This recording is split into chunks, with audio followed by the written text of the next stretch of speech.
አሜን። ምስጋና የባህሪ ገንዘቡ የሆነ ቅዱስ እግዚአብሔር አብ፣ ቅዱስ እግዚአብሔር ወልድ፣ ቅዱስ እግዚአብሔር መንፈስ ቅዱስ ስሙ የከበረና የተመሰገነ ይሁን። የቅዱሳን አማላጅነት ከሁላችን ጋር ጸንቶ ለዘላለሙ ይኖር። በዮሐንስ ወንጌል ምዕራፍ 21 ቁጥር 15 ላይ በዛሬው ዕለት ከተነበበው የወንጌል ቃል በመውሰድ የትምህርታችን መሪ ቃል ከነዚህ ይልቅ ትወደኛለህን በሚል ርዕሰ አንቀጽ እንማማራለን። ከነዚህ ይልቅ በሉ እስቲ ትወደኛለህን? ስለ ቃሉ እግዚአብሔር ስም የተመሰገነ ይሁን። በዮሐንስ ወንጌል ምዕራፍ 21 ቁጥር 15 ላይ ያለ ቃል ነው። ስንት አልኳችሁ?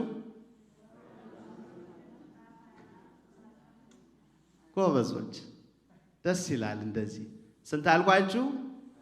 ዮሐንስ ወንጌል ምዕራፍ 21 ቁጥር 15። ጥሩ።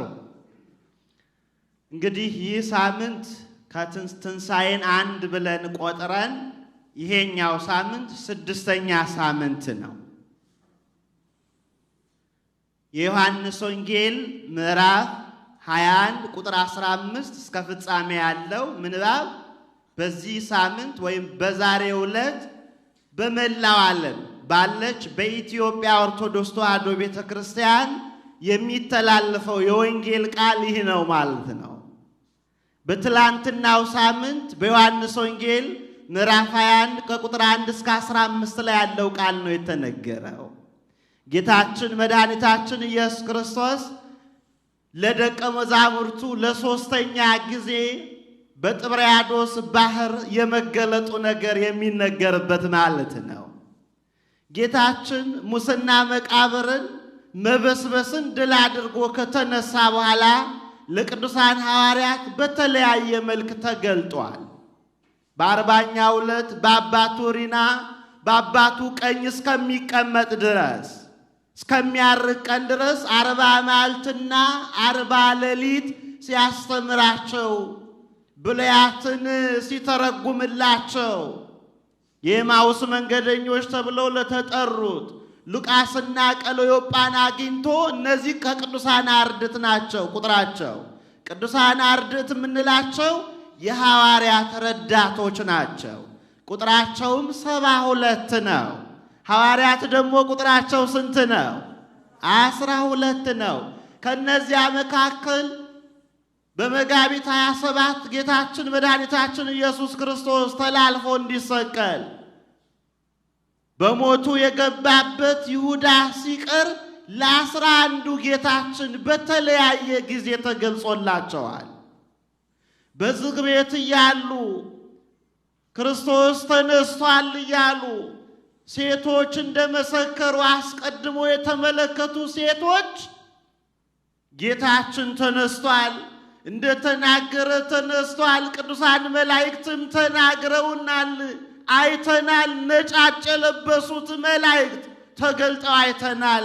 ከመቃብሩ ስፍራ ሽቱ ልትቀባ የሄደችው ማርያምን ትፍረድ ባለ ሽቱዋ ማርያም ጌታችንን መድኃኒታችንን ኢየሱስ ክርስቶስን እንደ አይሁድ ልማድ ሰው ከሞተ ከተቀበረ በኋላ በሶስተኛው ቀን ሽቱ ይዞ መሄድ ልማድ ስለነበረ ጌታዬን ከወዴት ወስደውታል፣ ከወዴት አድርገውታል እያለች ከሌሎቹ ቅዱሳት አንስት ጋር አብራ ወደ ጌታ መቃብር ስፍራ ሄዳለች።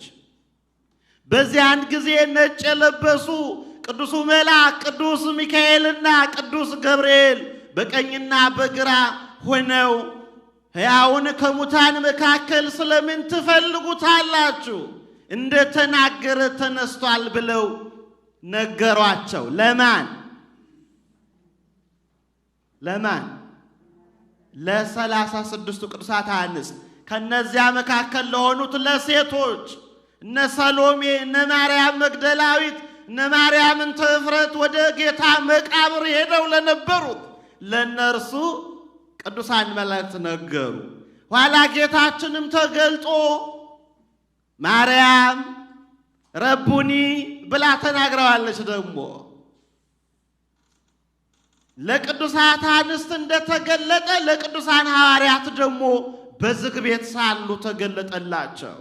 ሰላም ለኩልክሙ ሰላም ለሁላችሁ ይሁን ብሎ ጌታችን መድኃኒታችን ኢየሱስ ክርስቶስ በዝግ ቤት እያሉ ተገለጠላቸው። ክብር ይግባውና ምስጋና ይግባውና የሰላማ ዝንቱ ውእቱ ትእምርተ ሰላምነ አባ ጊዮርጊስ ዘጋስጫ እንደተናገሩት እነሆ የሰላማችን ምልክት መድኃኔ ዓለም ኢየሱስ ክርስቶስ በዝግ ቤት ሳሉ ለቅዱሳን ሐዋርያት ተገለጠላቸው። ዛሬም ለሁላችንም ይገለጥልን። አንደኛ በዝግ ቤት ሳሉ የተገለጠላቸው ጌታ በዚያኑ ዕለት በተነሳው ዕለት ጌታችን በተነሳ ሰዓት በዚያኑ ዕለት ሁለቱ ሉቃስና ቀለዮጳ የተባሉ ከኢየሩሳሌም ወደ ኤማሁስ ወደሚወስደው ስፍራ ሲሄዱ ከመንገድ አገኛቸው። ሲነጋገሩ በመካከላቸው ተገኘ። ጸልዩ በእንተ ለይነግዱ ለሚጓዙ ለመንገደኞች ሰዎች ጸልዩላቸው ይላል። እግዚአብሔር አምላካችን መድኃኔ ዓለም ኢየሱስ ክርስቶስ አማኑኤል ተብሎ የተጠራው አማኑኤል ብሂል ዘበትርጓሜሁ እግዚአብሔር ምስሌነ አማኑኤል ማለት እግዚአብሔር ከኛ ጋር ነው ማለት ነው። አማኑኤል ማለት እግዚአብሔር ከኛ ጋር ነው የተባለለት ጌታ በመካከላቸው ተገኘ። ከቅዱሳን አርድእት መካከል ሉቃስና ማን ቀለዮጳ መካከል ተገኝቶ ነበር። በዚያን ዕለት ቀኑ ስለመሸ ጌታችን ብሉያትን ተርጉሞ ሲያስተምራቸው ልቦናቸው ይቃጠል የነበሩ ቅዱሳን አርድእት ተመልሰው ወደ ኢየሩሳሌም በነጋታው ሲመለሱ ጌታችን መድኃኒታችን ኢየሱስ ክርስቶስ ዳግመኛ ሐዋርያትና ቅዱሳን አርድእት እንዲሁም ቅዱሳት አንስት በአንድነት ባሉበት ተገልጦ ሰላም ለሁላችሁ ይሁን አለ። ተመልከቱ፣ ስንተኛ ጊዜ? ሁለተኛ ጊዜ። መጀመሪያ በዝግ ቤት ነው። ሁለተኛ ደግሞ ቅዱሳን አርድእትና ቅዱሳን ሐዋርያት በአንድነት ሳሉ ተገለጠላቸውና ሰላም ለሁላችሁ ይሁን አለ። ሰላም ለሁላችሁ ይሁን ምእመናን፣ አሜን በሉ። ሰላም ለቤተ ክርስቲያናችን ይሁን፣ ሰላም ለዓለማችን ይሁን። የሰላም ንጉሠ ሳሌም የተባለ መድኃኔ ዓለም ኢየሱስ ክርስቶስ ነው። አማኑኤል ነው። በማቴዎስ ወንጌል ምዕራፍ 28 ላይ እስከ ዓለም ፍጻሜ ድረስ እኔ ከእናንተ ጋር ነኝ ይላል። እስከ ዓለም ፍጻሜ ድረስ እግዚአብሔር ከኛ ጋር ነው። ከማኅፀን ጀምሮ የጠበቀን እግዚአብሔር ነው።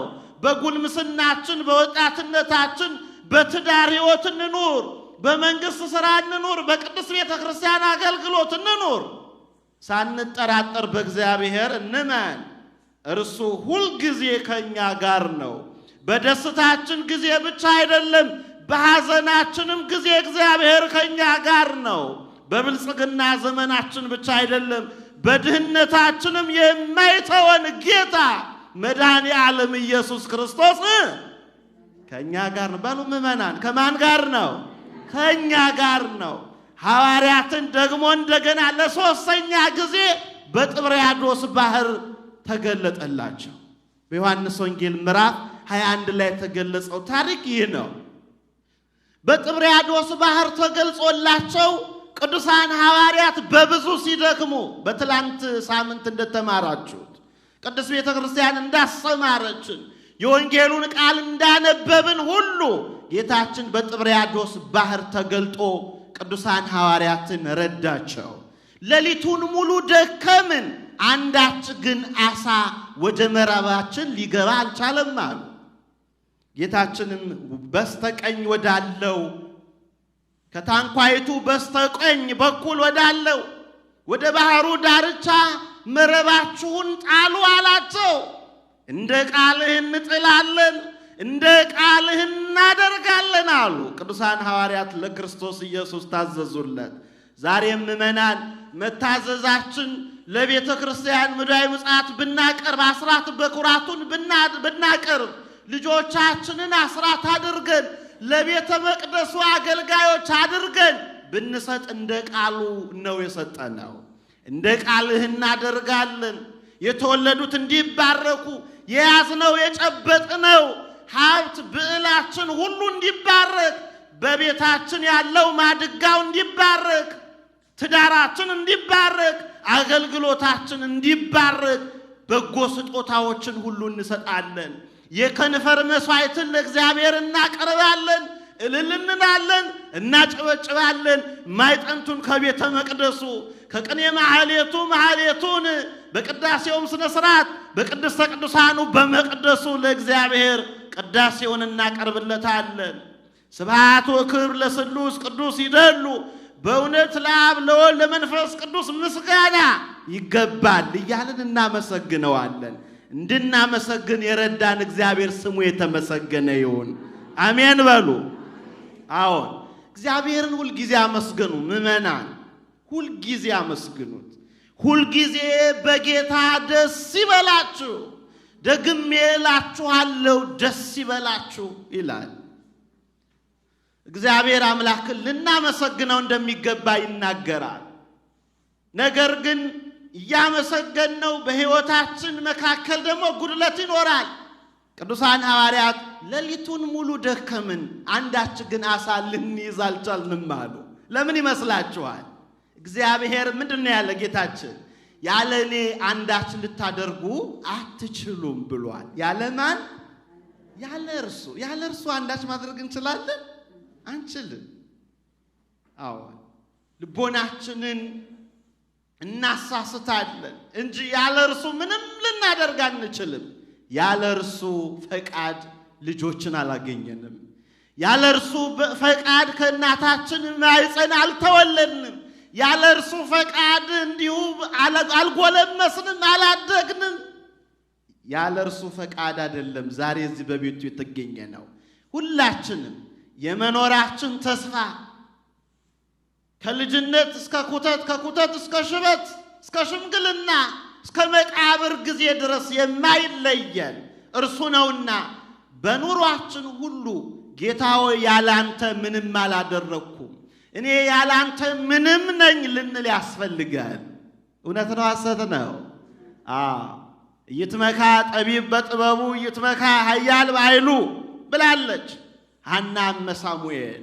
የሳሙኤል እናት ኃያል በኃይሉ አይመካ፣ ጠቢብ በጥበቡ አይመካ፣ የሚመካ ቢኖር በማን ይመካ ብላለች? በእግዚአብሔር። ምእመናን በእግዚአብሔር እንድንመካ ያስፈልጋል።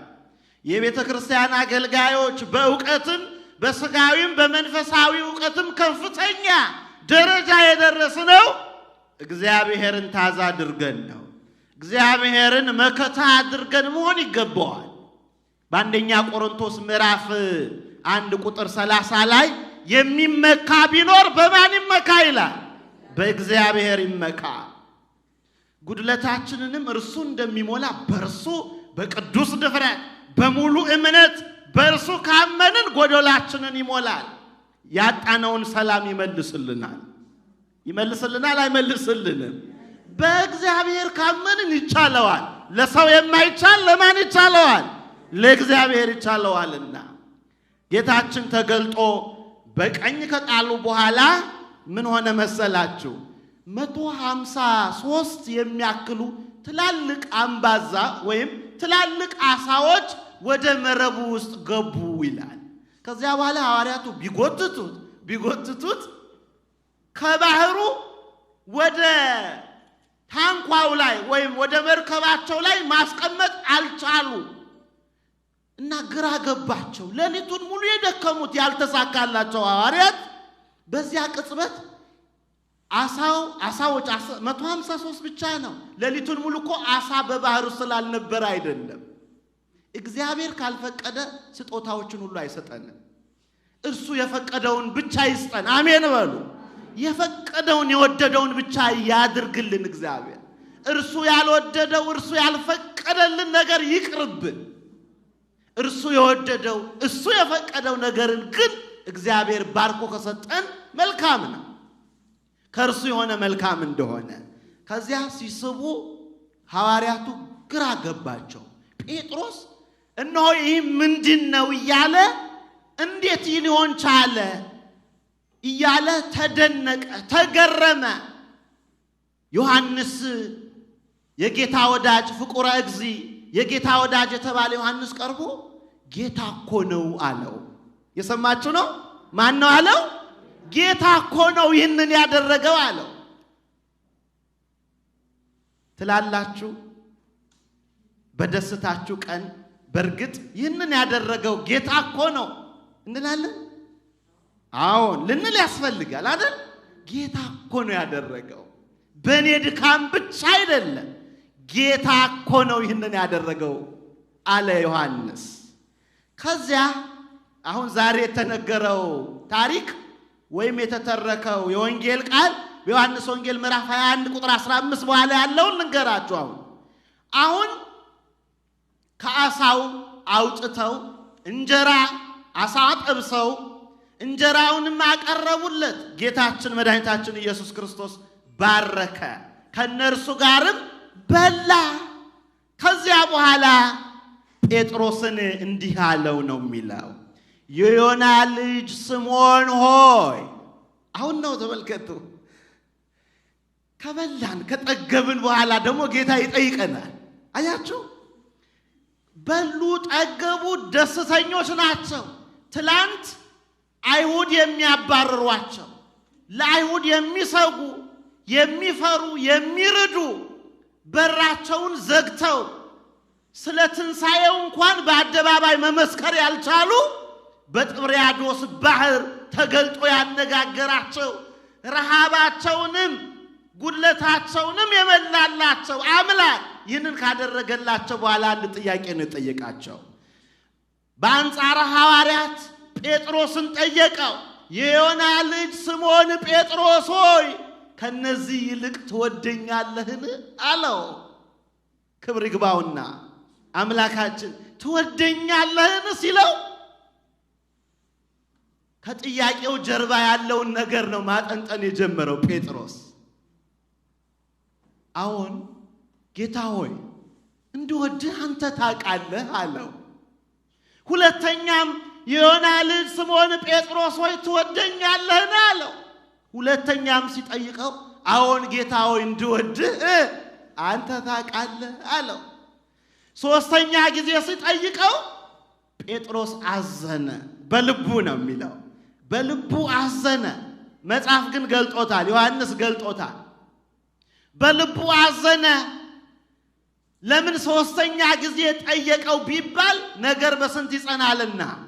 በሶስት ይጸናልና በእውነት ከልቡ እንደሚወደው ለማረጋገጥ ጌታችን መድኃኒታችን ኢየሱስ ክርስቶስ ጠይቆታል። ጌታ ሆይ እንድወድህ አንተ ታውቃለህ አለው። ጌታችንም መድኃኒታችንም ኢየሱስ ክርስቶስ ግልገሎቼን አሰማራ፣ ጠቦቶቼን ጠብቅ፣ በጎቼንም ጠብቅ ብሎ ሶስት አደራዎችን ሰጠ ይላል። ስለ ቃሉ እግዚአብሔር ስም የተመሰገነ ይሁን። አሁን ተመልከቱ ማህበረ ምእመናን፣ እዚህ ላይ አንድ ማስታወሳችሁ ነገር አለ። ጴጥሮስ በቀደመ ግብሩ ምንም እንኳን አሳ አጥማጅ ሆኖ የተጠራ ቢሆን በ55 ዓመቱ በሽምግልና ዘመኑ የተጠራ የጌታ ሐዋርያ። እግዚአብሔር አምላካችን ምን ያክል አረጋውያንን እንደሚያከብር እንመልከት። የሐዋርያት ሁሉ ምን አደረገው? አለቃ አደረገው። በጣም የሚወደው እኮ ደቀ መዝሙር ዮሐንስ አለ። እየሰማችሁ ነው?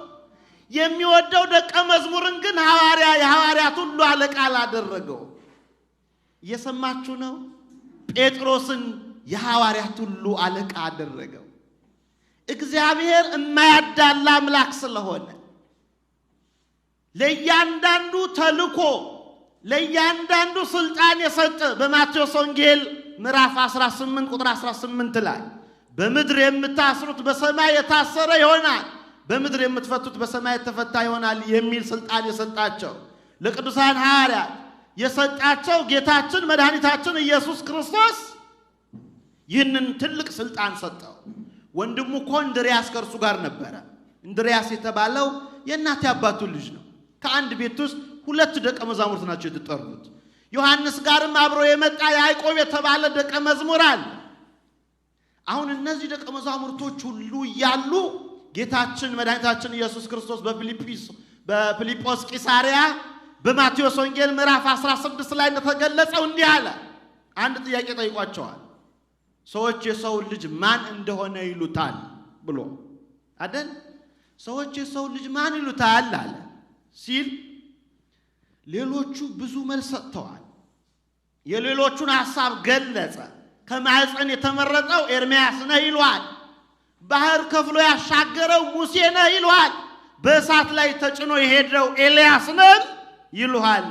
እናንተስ የሰው ልጅ ማን እንደሆነ ትሉታላችሁ ሲል ጴጥሮስ እጁን አንስቶ አንተ የሕያው እግዚአብሔር የባህሪ ልጁ ነህ ብሏል። እስቲ በሉ አንተ በሉ የሕያው እግዚአብሔር የባህሪ ልጁ ነህ።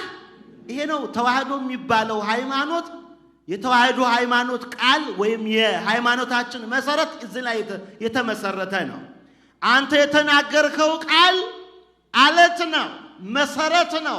በአንተ አለትነት ላይ ቅዱስ ቤተክርስቲያንን እሰራታለሁ ብሏል። አሁን ጌታችን መድኃኒታችን ኢየሱስ ክርስቶስ ተመልከቱ። ትላንት በፊልጶስ ቂሳሪያ ሲጠይቀው አሁን አንተ የሕያው እግዚአብሔር የባህሪ ልጁ ነህ ያለውን ጌታውን አምላኩን መድኃኒቱን የጠራውን የሾመውን የቀባውን አምላክ በክፉ ቀን በ34 ዓመተ ምህረት መጋቢት 27 ጌታችን ወደሚሰቀልበት ስፍራ ሲሄድ እርሱ እንደሌሎቹ ደቀ መዛሙርት ከዮሐንስ በቀር ሸሽቶ ነበር ጴጥሮስ። እና አንዲት ሴት ቀርባ አለባበስህ ማንነትህን ይገልጣል አለችው። ተመልከቱ ዛሬ ቅዱስ ቤተክርስቲያን ይሄን ልበሱ፣ ይሄንን ሥርዓት አድርጉ፣ ይሄን አድርጉ ስትል ሥርዓተ ቤተክርስቲያን ማስተማሯ ነው። እና አንዲት ሴት ቀርባ ምን አለችው? እሳት ይሞቅ ነበር። ተመልከቱ በክፉ ሰዓት እንዲያው ጴጥሮስን ለመውቀስ አይደለም፣ ከጴጥሮስ ሕይወት ግን እኛ የምንማረው ነገር ስላለን ምን ያክል እግዚአብሔርን እንደምንወደው ይህንን ጥያቄ መጨረሻ ላይ ጠየቀው እንጂ በእውነት እርሱን እንደሚወደውና እስከ መጨረሻው ድረስ ወዛዝለፈት ትዕግስቶ ውእቱ ይድን እስከ መጨረሻው የሚጸና እርሱ ይድናል የሚለውን ቃል እኮ ተናግሯቸዋል። እና እንዲህ አለችው አንተ የናዝሬቱ ኢየሱስ ደቀ መዝሙር አይደለህምን አለችው ይላል በማቴዎስ ወንጌል ምዕራፍ 26 ቁጥር 33 እና 35 ላይ አንተ የአይሁዳዊው የናዝሬቱ ኢየሱስ ደቀ መዝሙር አይደለህምን አለችው። ምን ብሎ የሚመልስ ይመስላችኋል? አንተ የሕያው እግዚአብሔር የባህሪ ልጁ ነህ ብሎ የመሰከረው ለአምላኩ አውቀዋለሁ ብሎ አምላክነቱን በትክክል ያለ ነቀፋ የመሰከረው ጴጥሮስ በዚያ ሰዓት ግን ተሳሳተ፣ በደለ፣ አምላኩን ረሳ። አይደለም ረሳ። አንቺ የምትዩን ሰውዬ አላውቀውም አላት። አንቺ የምትዩን ሰውዬ አላውቀውም። ከባድ ነው።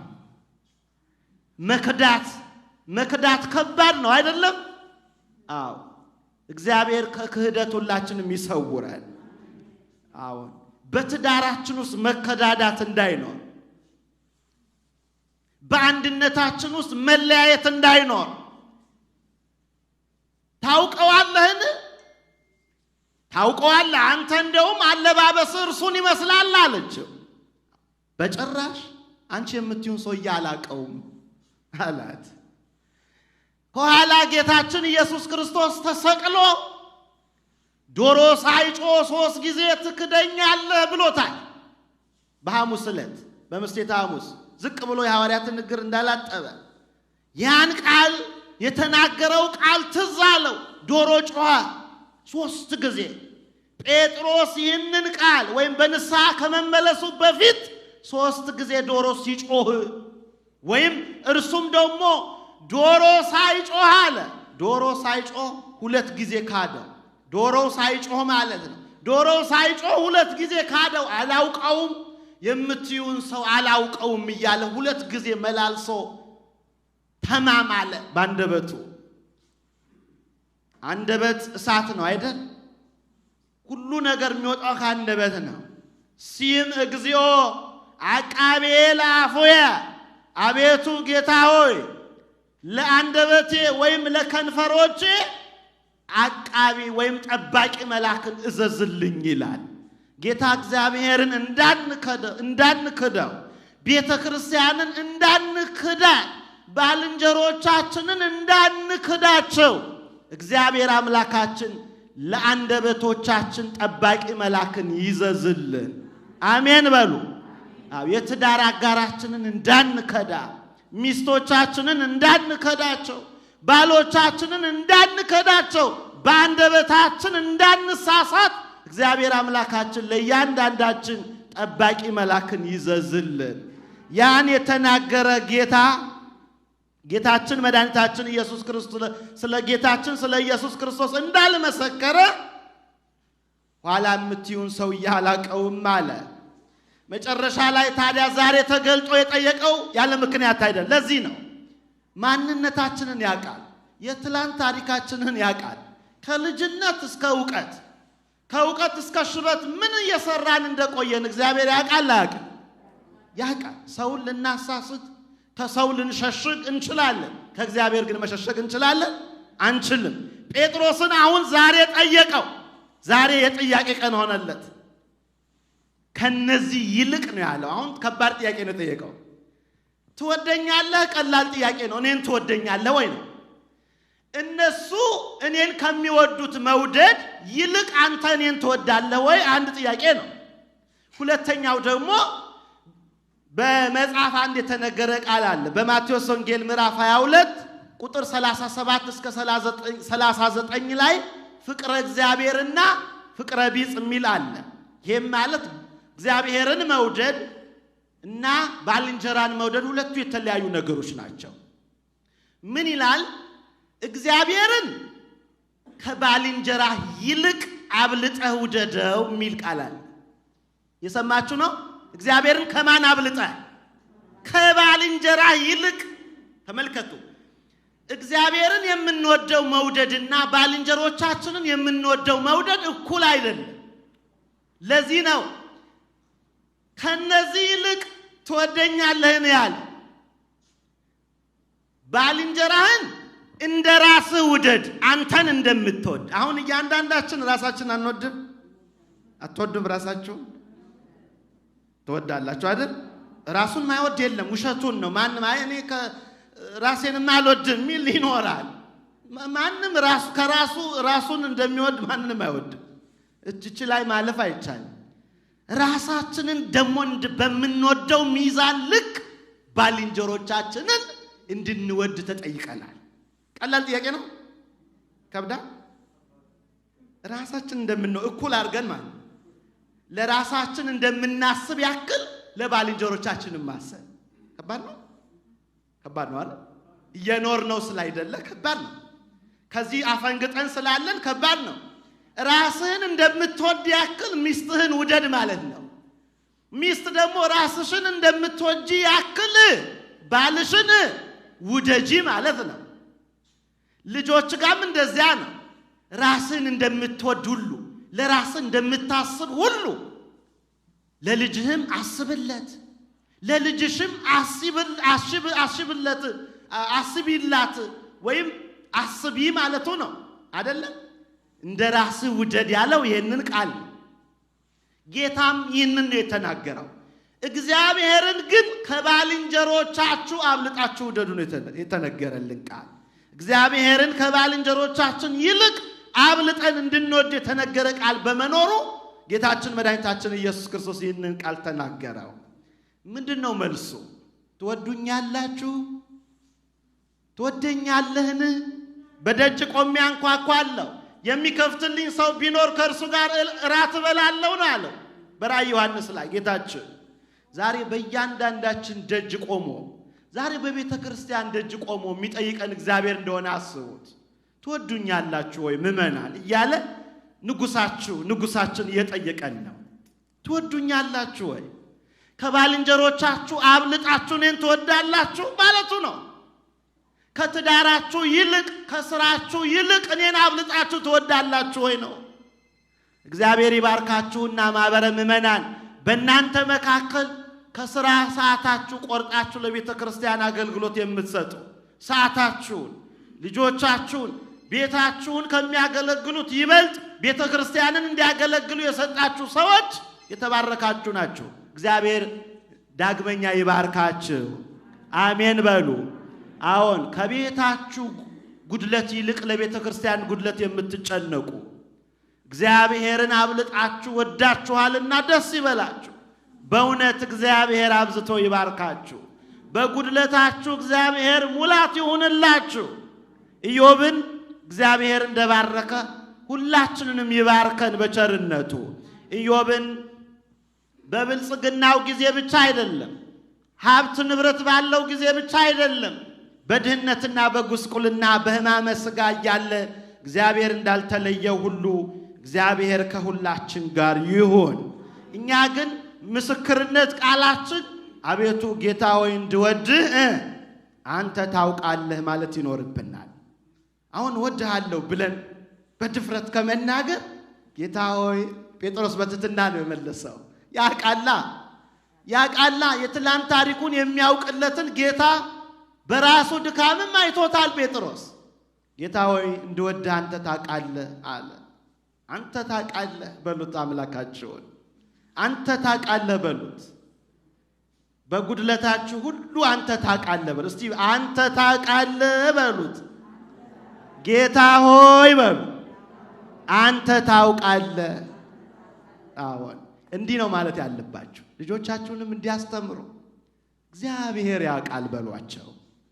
የሚጠይቋችሁን ሰዎች ሚስታችሁን እንዲህ አርግልኝ ይሄን አርግልኝ ስትል ኧረ እባክሽ ዞር በይልኝ ከማለት እግዚአብሔር ያውቃል፣ አይዞሽ አንድ ቀን ይህንን ነገር እናሳካዋለን፣ እግዚአብሔር ያውቃል አትሎ።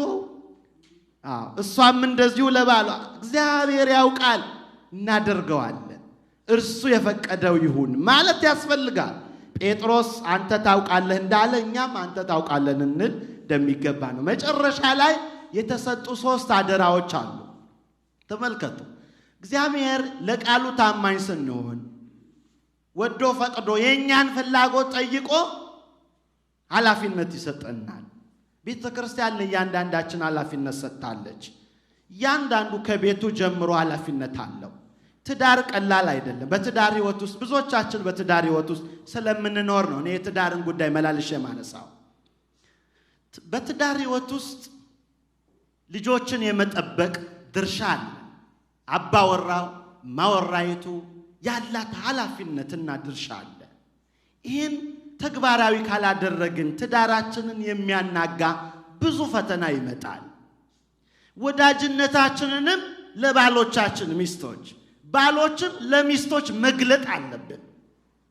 ፍቅራችንን መግለጥ፣ ውስጣችንን መግለጥ። ብዙ ጊዜ ትዳር የሚፈተነው ውስጣችንን ካለ መግለጥ የተነሳ ነው። ሁሉ ነገራችን በስውርና በድብቅ ከሆነ ትዳር ይናጋል አይደለም? በድብቅ በስውር ስናረገው ፈታኝ ነው። ጌታችንም እኮ ምንድነው ያለ? በሰው ፊት የሚመሰክርልኝ በአባቴ ፊት እመሰክርለታለሁ። በዚያ ምክንያት ነው ጴጥሮስን ትወደኛለህ ወይ ብሎ የጠየቀው። በሰው ፊት በሐዋርያቱ ፊት አሁን ጌታ ሆይ እንደወደ አንተ ታውቃለህ ብሎ የምስክርነት ቃል የተናገረው። መውደዳችንን መግለጥ ኃጢአት አይደለም። አብርሃም ሚስቱን ሳራን እመቤቴ እያለ እንደሚጠራው አብርሃም ሚስቱን ሳራን እመቤቴ ብሎ እንደሚጠራ ሳራም ባሏን አብርሃምን ማን ብላ ትጠራዋለች? ጌታዬ። እንዲያብለን እንድንጠራራ ደግሞ ጌታም ይፈቅድልናል። ጊዜያችንን ላለመውሰድ ቤተክርስቲያናችን በተለያየ ስልጣን የሾመቻቸው 3 የማዕረገ ክህነት ደረጃዎች አሉ። እነዚህም ዲቁና፣ ቅስናና ኤጲስቆጶስነት ይባላሉ። ንገሩኝ እስቲ። ዲቁና፣ ቅስና፣ ኤጲስቆጶስነት 3ቱ ማዕረጋት ናቸው። 3ቱ የክህነት ደረጃዎች ላይ የተሰየሙ የተለያየ ተልእኮ አላቸው። ዲያቆናት የሆኑ ሕፃናትን ይንከባከባሉ፣ ያስተምራሉ። ካህናት እንዲሁ ቅስና ላይ ያሉት ደግሞ ምዕመናንን ያስተምራሉ። በኤጲስቆጶስነት በጵጵስና ደረጃ ያሉት ማህበረ ምዕመናንን ጠቅላላውን መንጋውን የመጠበቅ ድርሻና ኃላፊነት አለብን። እና መንጋውን ምን ያክል እየጠበቅን ነው የሚለውን ነገር አላነሳናችሁ። ሁላችንም ራሳችንን ያለንበትን ደረጃ እናቀዋለን አይደል? ብዙ ደካማ ጎኖች አሉን አይደል? አለን የለንም? አለን። ኃጢአት የለብንም ብንል ራሳችንን እናስታለን። በውስጣችንም የእግዚአብሔር መንፈስ የለም ይላል አንደኛ ዮሐንስ ላይ። ስለዚህ ሁላችንን በደለኞች ነን። ምን ያክል ልጆቻችንን ተከታትለናል ጠብቀናል የሚለው ላይ ጥያቄ ምልክት ውስጥ ነው ሁላችንም አይደለም? ምን ያክል ድካም ውስጥ የደከምነው ድካም ይኖራል። ደክመናል እስካሁን ከአቅማችንም ከእጃችንም ሊያመልጡ ያሉ ልጆች እንዳሉ ይታወቃል። ነገር ግን ልጅ ናቸው። ያ እስከ ሽበት ጊዜ ድረስ ልጆቻችን ናቸው። እስከ መጨረሻው ድረስ መከታተል የኛ ድርሻ ነው። ከዚያ ውጪ ካህናትም እንደዚሁ በሃይማኖት በምግባር በጾም በትሩፋት ጸንተው ምዕመናን ልጆች እንዲያድጉ የማሳደግ የንስሐ አባቶች ወይም ንስሐ አባት አለ አይደል? አላችሁ ንስሐ አባት አላችሁ? ክፉ ቀን ከመጣ በኋላ እንዳትሯሯጡ። እና ንስሐ አባቶች ደግሞ የኛ ድርሻ አለ። እግዚአብሔር አምላካችን ድርሻችንን ሁላችንም እግዚአብሔር አግዞ እንድንወጣ በቸርነቱ ያግዘን፣ በቤቱ ያሳድገን ያስተማረን ቅዱስ እግዚአብሔር አምላካችን ስሙ የተመሰገነ ይሁን። በመጀመሪያው ቀን ትልቅ ድግስ አምጥቼላችኋልና አምጥቼ ስለበላችሁ አመሰግናለሁ። ወስብሐት ለእግዚአብሔር።